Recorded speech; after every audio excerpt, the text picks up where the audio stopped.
What is the legacy of Hugh Hefner? Hefner started Playboy magazine in 1953 when he was 27 years old. The men's magazine, known for publishing highbrow fiction, long-form articles, interviews, and nude pictorials, quickly garnered success and notoriety. Hefner eventually moved operations to Los Angeles, which became home to the iconic Playboy mansion, which he built as a sanctum of sex positivity.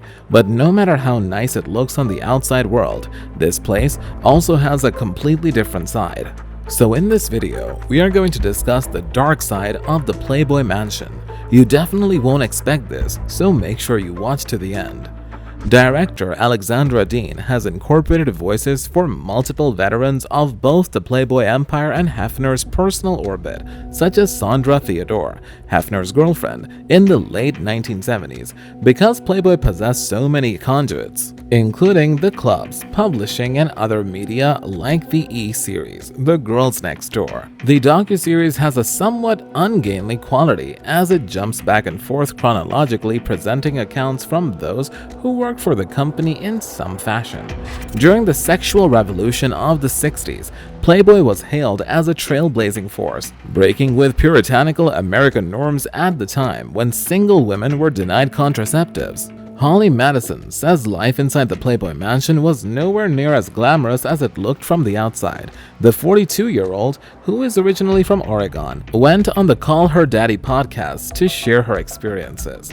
In an interview with host Alex Cooper, she described her time living in the iconic property between 2001 and 2009, while Holly appeared to be living the high life as one of Hugh Hefner's main girlfriends. Her reality was much darker. In the cult-like environment, she claimed she had to follow strict rules and partake in seedy group sex sessions. Hugh loved bosom ladies with bleached blonde hair and sexy outfits, which became tiring for some playmates. This apparently didn't go down well with Hugh, who wasn't keen on her new look. Holly recalled, "I came back with short hair and he flipped out on me. He was screaming at me and said it made me look old, hard, and cheap." The Girls Next Door star story is backed up by Hefner's former associate Jonathan Baker. He said, "I remember when she cut her hair. He was very unhappy about it." Yep, his world. Two former Playboy bunnies have revealed disturbing details about what took place between the sheets during their time at Hugh Hefner's house. Holly Madison and Bridget Marquardt both dated the late mogul and were considered to be his main girlfriends, alongside Kendra Wilkinson. But during an appearance on the Juicy Scoop podcast Tuesday, the two former playmates further elaborated on just how pressured they felt to have unprotected romps with Hefner. One memory that stood out most to Marquardt was witnessing her first orgy in the mansion, which she had planned to watch without participating in it. While the bunny declined hard drugs, Holly admits she was always wasted on booze and cannabis when she had group sex with Hefner.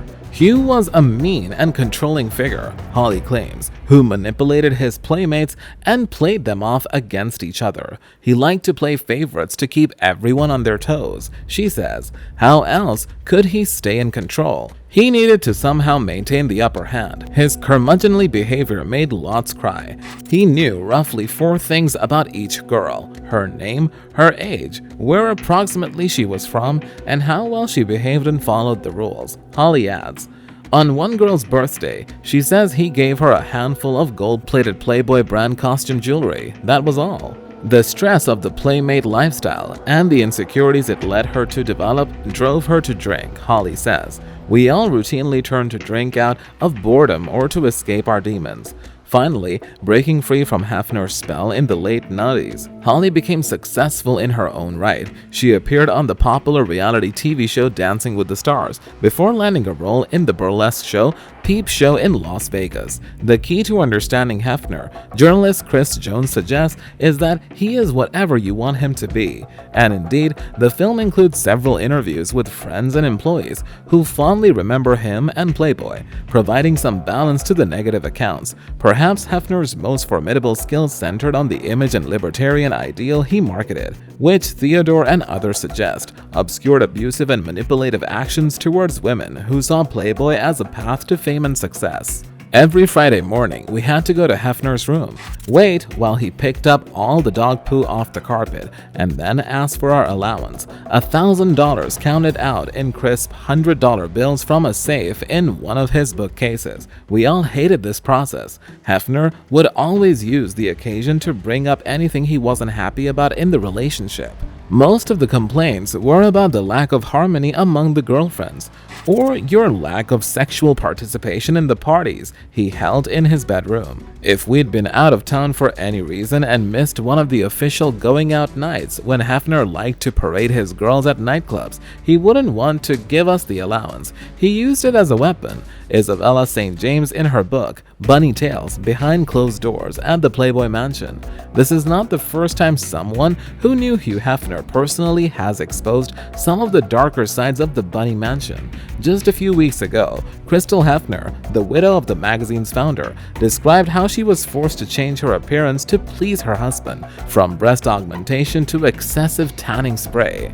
Theodore admitted that in those years she would take prescription pills so that these would make her flow more at parties.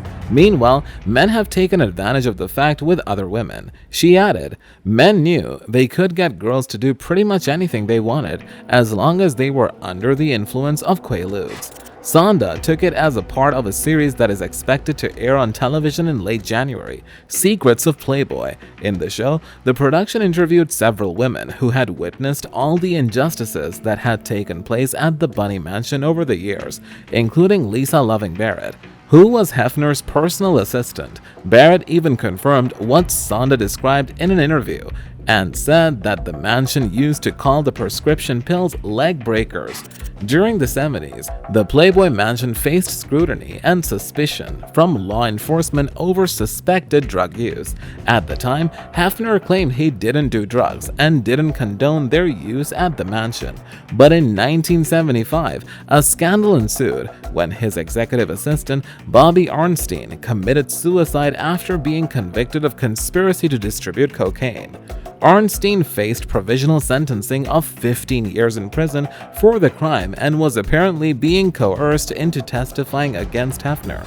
Former Chicago detectives Ted O'Connor and David Rubin suggest that Ornstein was a fall girl for Hefner and that she committed suicide as a way of protecting Hefner and the Playboy brand. In 1973, former Playboy bunny Adrienne Pollack died of a Quaalude overdose. Pollack's sister speculated that she was one of Hefner's drug traffickers, albeit a low-level one. At the time of Pollack's death, Hefner told the Chicago Sun-Times, "I don't use narcotics personally, and I don't sanction their use in my Chicago or Los Angeles mansions." But many Playboy veterans insist this wasn't the case. Maston claims bunnies told her that Pollack and Ornstein provided drugs for Hefner, his parties, and his VIPs. Theodore claims that she and Hefner did cocaine regularly and that she was a mule for him, collecting drugs as regularly as once a week. Let us know your opinion about the dark side of the Playboy Mansion in the comment section below. This was all for today. Hope you liked the video. Do not forget to subscribe to our YouTube channel. Stay safe, and we'll be back soon with another video.